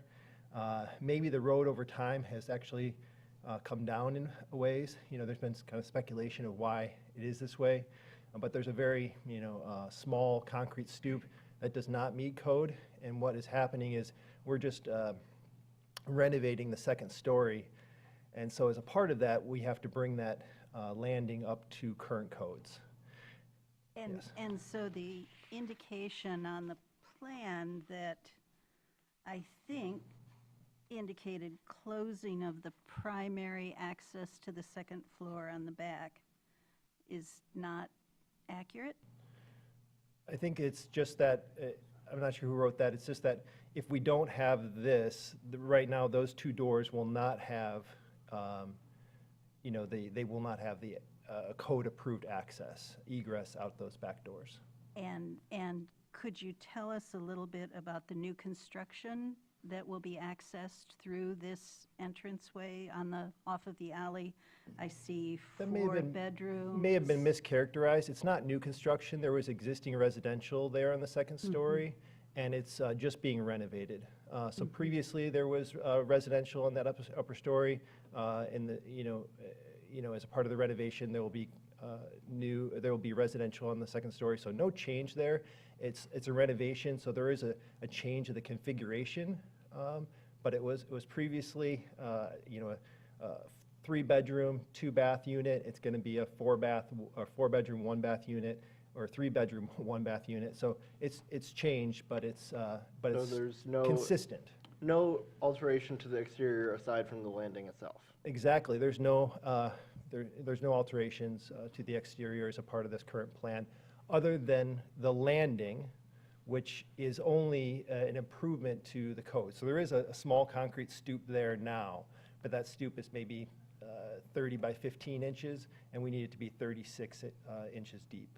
And so that's what. May I ask about the residential, since you Yeah. brought it up? Sure. Is a short-term rental, long-term rental, owner-occupied? The owner that owns the building is a city resident, but is not, occupying the building, or, I don't know that they plan to occupy it, and I do not know that their plans are for short-term or long-term rental. It's not been specified. Thank you. Yep. Is that the only access through that door, is to that second floor? It really is, yeah. Okay, thank you. All right, well, will we see a motion, or? I'll make a motion that the mayor and city clerk be authorized to execute a permission of encroachment agreement with Tailwinds Enterprises LLC for an encroachment into the city right-of-way with conditions as described in the memo from the city engineer dated April 2, 2024, known as 116 South Union Street, subject to approval as to its substance by the city manager and as to form by the city attorney, Historic Districts Commission approval, and further contingent upon the city's receipt of new legal descriptions of the actual encroachments, including a survey drawing prepared by a professional surveyor and a copy of the required insurance policy. I'll second. Thank you, Warner and Shaw. Any further comments on this item? Seeing none, any public comment on this item? Seeing none, oh, go ahead. Do you want to speak, Mike? I'd just like to thank the city staff for their thorough evaluation of this, and through that process, there was much discussion, and in the end, I believe that they made the recommendation, and I appreciate that. Thank you. Thanks, Mike. Any other comment? Seeing none, bring it back for the vote. All in favor, say aye. Aye. Opposed? No, Roll call, please. Yes, Commissioner Anderson, no, Commissioner Shaw, Yes. Commissioner Stanley, Yes. Commissioner Treadwell, Yes. Commissioner Werner, Yes. and Mayor Shamrow. Yes, motion passes. Thank you very much for that. Okay, and really quickly then, we will move on to, I shouldn't say really quickly, but we will move on to final public comment. We do not have anything reserved, so if anybody would like to speak about anything, please feel free to approach the podium and let us know. So I want to say that with the fact that with the chart trail, you know, the more you kick it down the road, the more expensive it's going to get. And I mean, you know, it's not going to be perfect, but I'm sure that there's things that can be modified later on to go ahead and enhance that trail. And, you know, I'm a taxpayer. I live in the city. So would I want to pay even more on something that has to be done, that can be done right now? No. But it'd be even worser later on when that cost goes up even further than it is. So I would rather pay for it right now as a taxpayer versus let's just wait until down the road when we go ahead and we have to pay even more for the engineering costs and also for the conceptual designs of it. So, thank you. Thank you, Justin. Bill Manning, 905 Bay Street. Bringing up the TART trail between Division and M72. So the proposal, I've gone to a couple of the, well, I've gone to all of the MDOT meetings over in Elmwood Township to see what the project entails over there. So last year, they were talking about moving the parkway toward the green space where the existing TART trail is, not towards the base, 6 or 8 feet, I think. I heard, this is what the gentleman said last year. I'm earshot. He said, well, we're going to move it 6 feet, but we'll probably get 8. So I went this week, or 2 weeks ago to the meeting, and I asked them, how far are they going to move the trail? The lady speaking said 5 feet. I asked the engineer. He said 5 feet. I said, does 5 feet mean 10 feet, or does 5 feet mean 5 feet? But in spite of all that, the people that use that trail along the lake, you know where they are? They're not here. They're not in this town. They're downstate. They're out-of-towners and they're vacationers. So if they move to widen that piece of the trail, they're going to move the road potentially 5 feet into the green space, which is going to be closer to the neighborhood, which Mr. Kimball was saying about all the traffic noise. Elmer's pits are out there in Leelanau County. So that trail, we do not need to have that trail widened on that side of the lake. If they're going to widen that trail, what are they going to look at when they're riding along that trail? They're going to look at concrete down in the water. They're going to look at trees tipped over all along there.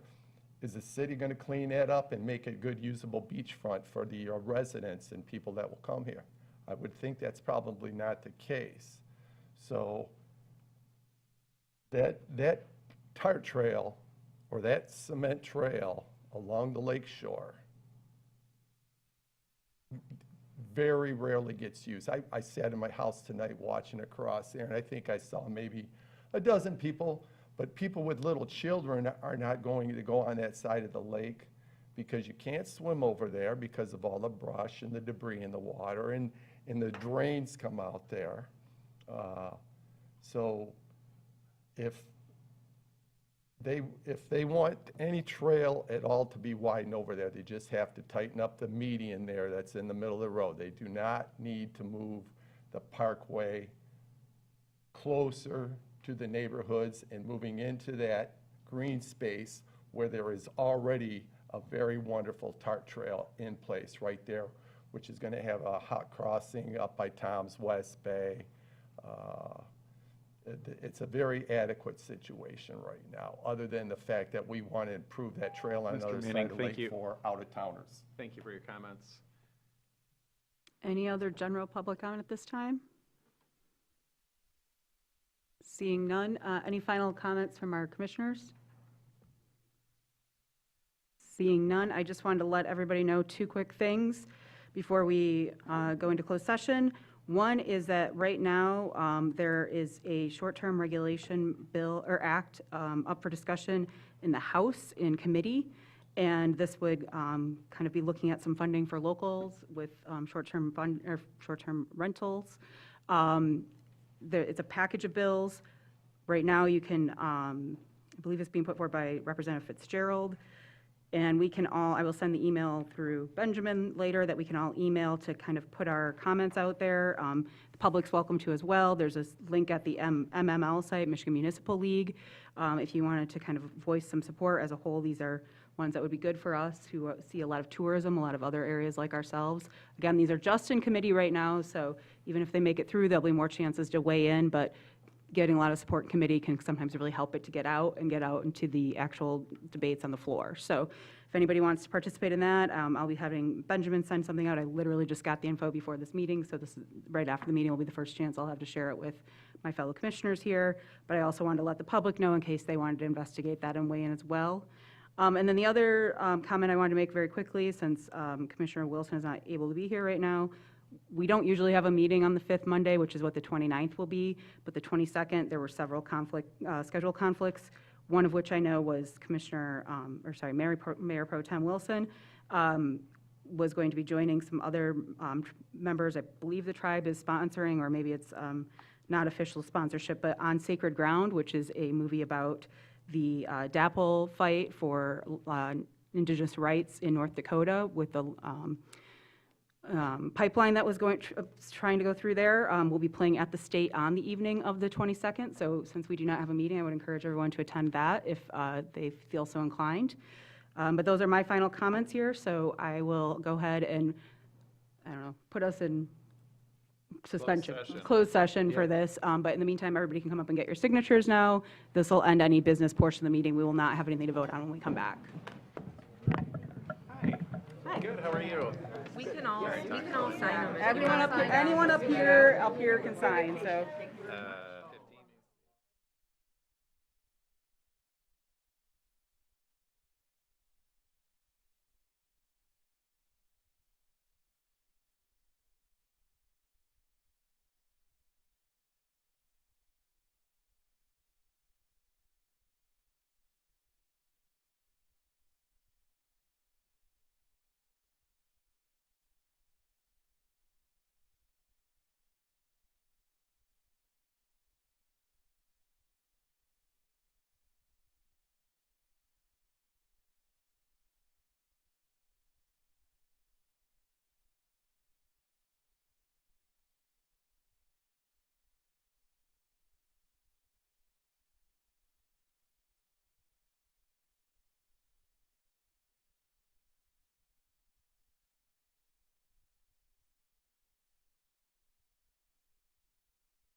As we have a quorum of the City Commission back from our closed session, I will officially adjourn the meeting. Thank you all.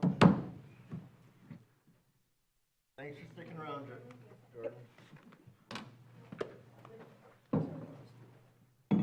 These are shoes that I bought at Aldi.